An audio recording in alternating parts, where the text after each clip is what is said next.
મહેરબાન police commissioner Shri Surat શહેરનાઓએ આપેલ સૂચના અનુસંધાને ઝોન 1 વિસ્તારમાં બનતા મિલકત સંબંધી તથા સાયબર ફ્રોડના ગુનાઓ અટકાવવા સારું માર્ગદર્શન અને સૂચના આપેલો, જે અનુસંધાને કાપોદ્રા પોલીસ સ્ટેશનના પોલીસ ઇન્સ્પેક્ટર શ્રી MB અવસુરાનાઓને તેઓના સર્વેલન્સ સ્ટાફ તથા અંગત બાતમીદારોથી બાતમી હકીકત મળેલ, જે બાતમી હકીકતના આધારે કાપોદ્રા 4 રસ્તા પાસે આવેલ મંગલદીપ કોમ્પ્લેક્સમાં પાસે એક સ્કોર્પિયો ગાડી ઉભેલ, જે ગાડીમાં બેઠેલ 2 ઈસમોની પૂછપરછ કરતા અને આ 2 ઈસમો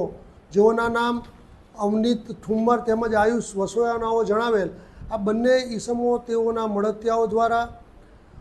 અલગ અલગ વ્યક્તિઓના પાન કાર્ડ તેમજ આધાર કાર્ડનો ઉપયોગ કરી અલગ અલગ બેન્કોમાં કરંટ તથા સેવિંગ્સ એકાઉન્ટો ખોલાવી અને આ એકાઉન્ટો સાયબર ફ્રોડ તેમજ ગેમિંગ માટે ભાડે આપી અને પોતે કમિશન મેળવતા હોય અને આ એકાઉન્ટોનો આવી રીતના ગેરઉપયોગ કરતા હોય, જે અનુસંધાને તેઓની પ્રાથમિક પૂછપરછ કરતાં આ એકાઉન્ટો તેઓ ભારતમાં તથા